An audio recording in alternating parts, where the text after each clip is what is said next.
예, 안녕하세요. 이변을 이다의 이동현 변호사입니다. 예, 오늘은 제가 직접 진행했던 합성 대마 매매 관련해가지고 혐의 없음을 받은 사례에 대해서 좀 설명을 드리겠습니다. 1년에 수백 건의 마약 사건을 진행하고 그다음에 이제 그거에서 뭐 무죄나 무혐의, 기소유예, 그다음에 뭐 집행유예 등 많은 좋은 결과를 도출해낸 마약 전문 변호사입니다. 그리고 제가 지금 현재도 진행되고 있는 사건도 굉장히 많이 있고 마약 사건에서는 굉장히 좋은 결과를 도출해내고 있습니다. 그래서 제가 직접 진행했던 사건에 대해서 좀 설명을 드리면서 혹시나 이런 혐의를 받게 되면 억울하게 이런 혐의를 받게 되면 어떻게 대응해야 되는지 좀 가이드를 잡아드리기 위해서 오늘의 주제를 선택해 보았습니다. 그래서 사건의 내용을 한번 보게 되면 회사원 A씨는 친한 친구 B씨와 함께 매매에서 흡연했죠. 매매에서 흡연에다가 적발되어 법원으로부터 집행유예 선고를 받은 뒤 반성하면서 살아가고 있었습니다. 그래서 그 이후에는 합성대마를 건들진 않았습니다. 근데 그러던 어느 날 도박을 하던 B씨가 A씨에게 돈을 빌려달라고 요구하자 A씨는 B씨의 계좌로 돈을 보내주었습니다. 그리고 이후 B씨가 A씨에게 도박 사이트에 가입이 되지 않나 가입을 해달라고 요구하자 A씨는 자신의 이름과 계좌로 도박 사이트에 가입을 한 뒤 B씨로부터 돈을 이체받아 게임머니를 충전해주고 B씨가 게임에서 딴 금액을 B씨의 계좌로 보내주었습니다. 그러던 중에 B씨는 또 다시 재범을 저지른 겁니다. 그래서 합성 대마를 구매하고 그 다음에 이제 흡연하였다가 적발되어서 이제 경찰에서 조사를 받게 되었는데 경찰에서 그러면 우선은 확인하게 되는 게 계좌를 확인하니까 계좌를 확인해 보니까 이 A씨와 B씨가 좀 주고받은 내역들이 좀 많이 있었습니다. 그래서 이제 그거에 대해서 이제 A씨도 이 합성 대마를 구매, 흡연한 혐의로 조사를 받게 되었던 사안입니다. 그래서 A씨 같은 경우는 당시에는 당연히 합성 대마를 구매하고 흡연한 사실이 없었기 때문에 이 사안에 혐의를 받고 있는 것이 너무나도 억울했습니다. 특히 A씨는 집행유예 기간 중에 합성 대마를 구매, 흡연한 등 혐의를 받고 있고 그 다음에 혐의를 지금 부인하고 있는 거죠. 부인하고 있으니까 수사기관은 A씨에 대해서 구속영장을 청구하려고 했습니다. 실제 구속영장을 청구하려고 했고 그래서 이제 어떻게 대응해야 될지 고민하던 중에 이제 저를 찾아오셨습니다. 어떻게 해결했는지 들어가기 앞서가지고 제가 좀 간략하게 좀 설명을 드리면 합성 대마는 용어 때문에 대마로 분류되어서 대마로 처벌된다고 이제 오해하는 경우가 많은데 마약류 관리에 관한 법률은 합성 대마를 향정신성 의약품 중 감옥으로 분류하고 있습니다. 그래서 뭐 여러분들 같은 경우 아실 수도 있고 모르실 수도 있는데 향정신성 의약품은 가, 나, 다, 라 뭐 이런 식으로 이제 각 목이 있죠. 근데 가목부터 제일 중요한 거죠. 가목이 중하고 나목, 그 다음 다목 이렇게 내려가는데 보통 이제 필로폰이나 엑스터시 이런 건 나목인데 이 합성대마 같은 경우는 감옥에 해당합니다. 감옥은 당연히 뭐 처벌 수위 뭐 높겠죠. 그거 아시면 되고.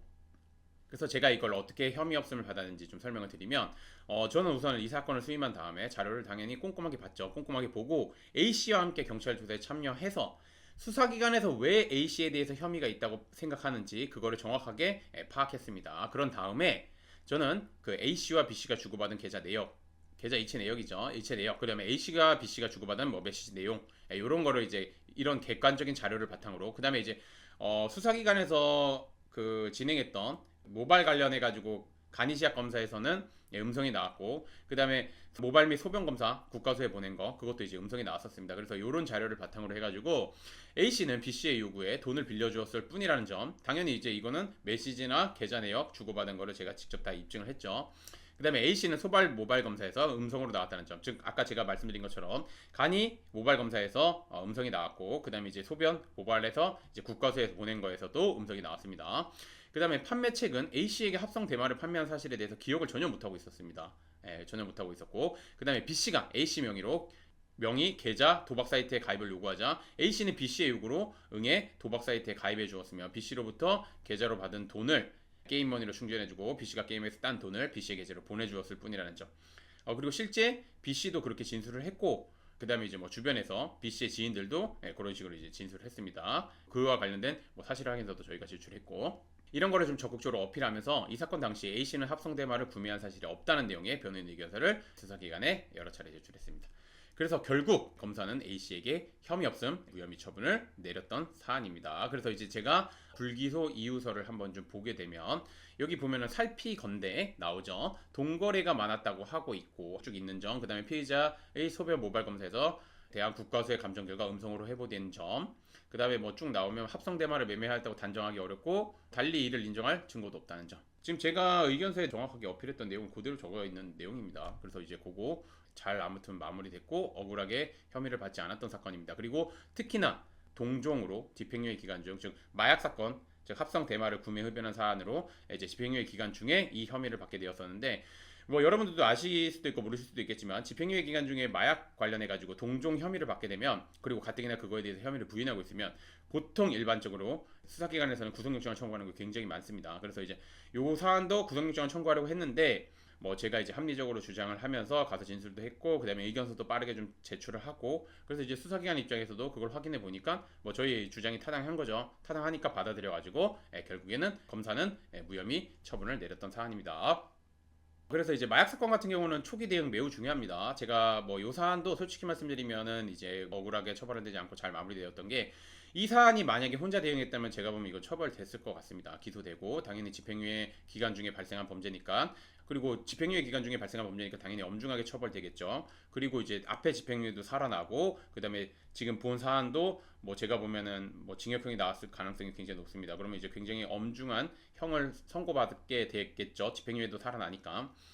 근데 요 사안 같은 경우는 뭐 진짜 억울했던 부분이고, 그 다음에 이제 그거와 관련해가지고 입증할 수 있는 자료들도 있었고, 그걸 제가 아무튼 잘 정리하고 준비해서 클라이언트 분들과 함께, 그 다음에 이제 수사기관에서도 뭐 조사도 잘 받고, 그거에 대해서 적극적으로 진술도 잘 하고, 그 다음에 이제 주변 사람들의 진술도 그걸 뒷받침해줬고, 그 다음에 이제 소변 및 모발 검사에도 음성이 나왔고, 뭐 그런 이런저런 여러 객관적인 자료를 적극적으로 준비해서 제출하고, 그 다음에 법리적 주장을 해서 이 사안은 잘 마무리됐던 사안입니다. 그래서 지금도 보시면 아시겠지만 초기 대응을 굉장히 잘했기 때문에 사안이 잘 마무리된 사안입니다. 그리고 수사기관 같은 경우는 특히나 뭐 제가 뭐 일반 형사 사건 같은 경우는 혼자 진행할 수 있는 부분에 대해서는 혼자 진행하라고 말씀드립니다. 아마 뭐 저랑 이제 상담을 받아보시면 아시겠지만, 뭐 전화 상담이든 뭐 그냥 이제 대면 상담이든 받아보시면 아시겠지만, 저 같은 경우는 뭐 다른 변호사님들과 달리 제가 사건이 진행하는 게 굉장히 많기 때문에 굳이 뭐 하나 더 선임하려고 뭐 클라이언트 분들한테 신뢰를 버리면서 거짓말을 하면서 이건 무조건 변호사 선임해야 된다 뭐 그런 스타일로 말하는 스타일이 전혀 아닙니다. 뭐 나중에 진행을 혹시나 이제 저랑 진행해 보시면 아시겠지만, 그렇기 때문에 혼자 마무리할 수 있는 사안은 제가 정확하게 어떻게 해서 마무리하시면 됩니다 라고 말씀을 드리는데, 특히나 마약이나 성범죄 같은 경우는 혼자서 대응하는 게 굉장히 제한이 많습니다. 특히나 이제 마약 사건 같은 경우는 마수대 내에서 이제 조사를 하거나 아니면 이제 서에서 마약팀에서 조사하는데, 마약팀 수사관님들은 이제 여러분들을 위하는 척 하면서 수사관님들이 원하는 내용의 진술을 받아냅니다. 그리고 이제 그거에 대해서 혐의가 있다고 해가지고 송치 의견을 올리죠. 그렇기 때문에 혼자서 대응하는 것보다는 변호사님 요거는 뭐 아무리 가벼운 사안이라고 하더라도 변호사님과 함께 대응하는 게 좋습니다. 그리고 마약 사건 같은 경우는 혐의를 인정하든 부인하든, 특히나 이제 뭐 혐의를 인정하는 경우 뭐 변호사님이 필요 없을 거라고 생각하는데 아닙니다. 마약 사건은 혐의를 인정하더라도 초기에 어떻게 진술하고 어떻게 대응하고 그다음에 어떤 야경 자료를 제출하는지에 따라서 처벌 수익이 굉장히 달라지니까 아무튼 잘 준비해야 된다는 거 다시 한번 말씀드리겠습니다. 그러면 이제 여러분들이 의문이 생길 겁니다. 그러면 이제 마약 사건 변호사를 수임하고 싶은데 어떤 변호사님을 수임해야 되는지 제가 그거에 대해서 설명을 드리겠습니다. 뭐 저는 항상 말씀드립니다. 저는 마약 사건이 문제가 된 경우, 특히나 뭐 마약이나 성범죄 같은 경우는 문제가 된 경우 저 아니어도 되니까 변호사님을 선임하셔야 되고, 변호사님을 선임하실 때는 꼭 이런 사안들을 확인해 주셨으면 좋겠습니다. 꼭 확인하셔야지 본인 사건에 유리하게 되고 본인을 위해서 변호사님이 열심히 일할 겁니다 라고 말씀드립니다. 그래서 이제 보시면 첫 번째로 우선 마약 사건은 마약 사건만의 특징이 있습니다. 그래서 일반 형사 전문 변호사님이라고 해서 다 마약 사건을 하는 게 아닙니다. 형사 전문 변호사님 중에서도 마약 사건을 전문적으로 많이 다뤄보고 전문적으로 하셨던 분들한테 가셔야 됩니다. 그래서 이제 마약 사건에 대해서 경험이 풍부한 변호사님을 찾아야 됩니다. 왜냐면 이거는 마약 사건 같은 경우는 초기 대응 굉장히 중요하고, 그 다음에 수사기관에서 어떻게 진술하는지에 따라서 결과가 확연하게 달라지고, 아까도 말씀드린 것처럼 초기에 이제 혐의를 인정하더라도 초기에 어떻게 진술하는지 그런 거에 따라서 결과 달라지기 때문에 경험이 풍부하신 분들이 이제 마약 사건과 관련해 가지고 이제 뭐 조사를 받으러 가거나 그럴 때 이제 같이 가서 분위기나 아니면 이제 뭐 수사기관에서 들고 있는 자료나 이런 거를 확실하게 보고 정확하게 중간중간에 정확하게 방향을 설정해 주기 때문에 이거는 경험이 풍부한 변호사님을 맡기는 게 맞습니다. 그래서 뭐 제가 이런 사안이 있는데, 마약 전문이라고 해가지고 이제 광고를 보고 사건을 맡기셨다가 1심에서 법정 구속돼서 이제 저한테 오시는 경우 굉장히 많습니다. 그래서 이제 항소심에서 저와 좀 대응을 해서 뭐 결국엔 이제 집행유예를 받아서 이제 풀려나는 경우가 많은데, 이런 사건을 진행하면서 이제 제가 뭐 이전에 진행했던 로펌이나 변호사님들이 작성한 기록이나 아니면 뭐 대응한 그런 것들을 쫙 보게 되겠죠. 왜냐면 기록을 볼 수 있으니까. 근데 그걸 보면서 제가 항상 느끼는 게 마약 사건을 제대로 대응하지 못했구나. 아 이거 제대로 대응했으면 이제 법정 구속되지 않았을 건데 뭐 이런 생각을 하는 경우가 많습니다. 특히나 이제 뭐 광고를 좀 많이 하는 사무실이나 아니면 뭐 대형 펌이라고 해가지고 이제 광고를 하거나 아니면은 이제 뭐 변호사님 수가 많다고 하고 광고를 하거나 뭐 정관이 있다고 광고를 하거나 뭐 이렇게 경우가 굉장히 많은데 실질적으로 제가 그 의견서나 이런 거를 보면 이게 뭐 제대로 대응했는지 의문이 드는 경우가 굉장히 많습니다. 특히나 뭐 아무튼 그래서 제가 좀 당부드리는 건 뭐냐면 여러분들 광고에 현혹되지 마시고 직접 변호사님 상담을 하시거나 아니면 전화 상담을 하시고 그 변호사님이 직접 사건을 진행하는지도 꼭 확인하셔야 됩니다. 예, 그래서 그거 좀 당부드리겠습니다. 그래서 그거 좀 확인하시고 그 다음에 이제 마약 사건 많이 다뤄보고 마약 사건에서 많은 좋은 결과를 도출해낸 변호사님이신지 꼭 확인하셔야 됩니다. 그리고 두 번째로는 변호사들도 이제 굉장히 뭐 저도 변호사지만 변호사들도 굉장히 그 경쟁이 많기 때문에 결과를 확답해 주면서 수임하려고 하는 변호사님들이 있습니다. 이건 무조건 기소유예 받아주겠다. 이건 집행유예 받아주겠다. 이거 구속 안 되게 해드리겠다. 이거 무혐의 받아주겠다. 무죄 받아주겠다. 확답하시는 변호사나 로펌은 저는 무조건 피하라고 합니다. 왜냐면 그렇게 수임했다가 오시는 경우 굉장히 많습니다. 그리고 굉장히 많은 돈의 수임료를 지출하고, 그러니까 수임료를 주신 거죠. 주시고 났음에도 불구하고 뭐 사건을 진행하는 거 보면 진짜 솔직히 말씀드리면 거의 뭐 초짜 변호사가 진행하는 것처럼 뭐 진행도 제대로 안 되는 경우도 많고, 왜냐면 제가 사건을 받으면 제가 이전에 제출했던 자료나 이런 걸 쫙 볼 수 있기 때문에 그런 걸 보게 되면 정말 답답한 경우 굉장히 많습니다. 그리고 저한테 그럽니다. 변호사님 이거 무조건 무죄 받게 해준다는데요. 이거 기소유예 받겠다고 해준대요. 이거 근데 못 받았어요. 그 다음에 근데 수임료는 수임료대로 드렸어요. 이렇게 하시는 경우가 많습니다. 그래서 제가 정말 당부드리지만 여러분들한테 결국 확답하는 변호사님이나 로펌은 여러분들 기만하는 거라고 생각하시면 됩니다. 그래서 절대 그런 분들 수임하시면 안 됩니다. 이게 왜냐면 사람이 판단하는 거기 때문에 여러분 1심에서 무죄 나왔던 게 2심에서 유죄가 되고 1심에서 무죄 나왔던 게 2심에서 유죄가 되는 게 왜 그렇겠습니까? 법원에서 즉 사람이 판단하기 때문에 관점에 따라 결과가 달라지기 때문입니다. 판사님마다 그 관점에 따라 달라지는데 즉 사람이 판단해서 관점에 따라 달라지는 건데 그걸 확답하는 것 자체는 뭐 판단 주체가 아닌 이상 확답을 할 수가 없습니다. 그렇기 때문에 이렇게 확답하시는 변호사님들은 그냥 여러분들이 기만한다 생각하시고 절대 수임하시면 안 됩니다. 그리고 뭐 그러신 분들도 있습니다. 뭐 그 변호사님이 자신감 있게 얘기해서 수임했다. 자신이 있어서 그런 거 아니냐? 아닙니다, 여러분. 아닙니다. 여러분 그냥 여러분들을 그냥 수임하려고 하는 목적밖에 없습니다. 그러니까 그런 거 잘 확인하셔야 됩니다. 저 같은 경우도 제가 무죄 받을 사안이나 무혐의 받을 사안에 대해서도 저는 절대 확답을 먼저 안 드립니다. 그러니까 가능성이 좀 높아 보여도 클라이언트 분들한테 항상 저는 그렇게 말씀드립니다. 이거 사람이 판단하는 거기 때문에 제가 정확하게는 말씀을 못 드리는데 우선 억울한 부분에 대해서는 제가 최대한 최선을 다해서 제가 할 수 있는 범위에 대해서 최선을 다해서 사건을 진행해 드리겠다. 그리고 사건을 진행할 거다. 라고 약속을 드립니다. 즉 다시 말하면 제가 결과는 확답드리지 않고 저는 최선을 다해서 사건을 진행하겠다는 거는 확답을 드립니다. 그리고 저는 실제 그렇게 진행하고 있습니다. 아무튼 그래서 결과 확답하는 변호사님이나 로펌 반드시 피하셔야 됩니다. 마지막으로 한 가지 더 말씀드리면 여러분들이 상담하실 때 이제 뭐 보통 사무장이나 이제 뭐 직원이나 실장 이런 분들이랑 상담하시는 경우가 많은데 절대 그런 분들이랑 상담하시면 안 되고 직접 변호사와 상담하시는 곳을 찾아가셔야 되고 직접 변호사와 상담을 하셔야 합니다. 그리고 상담하시는 변호사가 그리고 대한변협 그 형사전문 변호사로 등록되어 있는지 꼭 확인하시고 그다음에 이제 마약 사건 많이 진행해 보신 변호사님이신지도 꼭 확인하셔야 됩니다.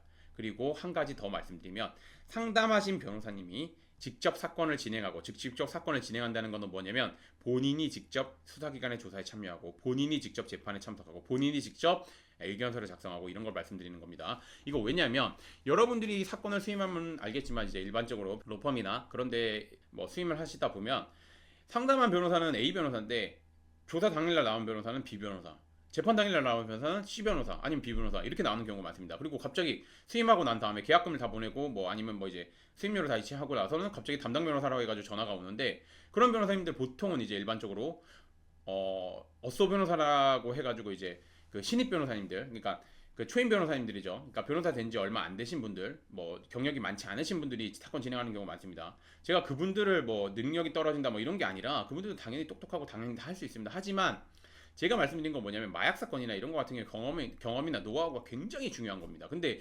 그렇기 때문에 이제 여러분들이 굉장히 많은 수임료를 내고 이제 상담하신 변호사님을 믿고 이제 수임을 했는데 실제 진행하는 변호사님은 전혀 다른 변호사님이 진행하고 있으니까 그런 거 같은 경우는 그런 변호사님은 수임하시면 안 되고 만약에 수임하더라도 이제 계약서에 그런 내용은 좀 명시할 필요가 있습니다. 그래서 그건 좀 잘 알아두셨으면 좋겠고, 그리고 저 같은 경우는 저랑 상담하고 저랑 직접 진행하고 제가 직접 연락을 받고 다 그렇게 합니다.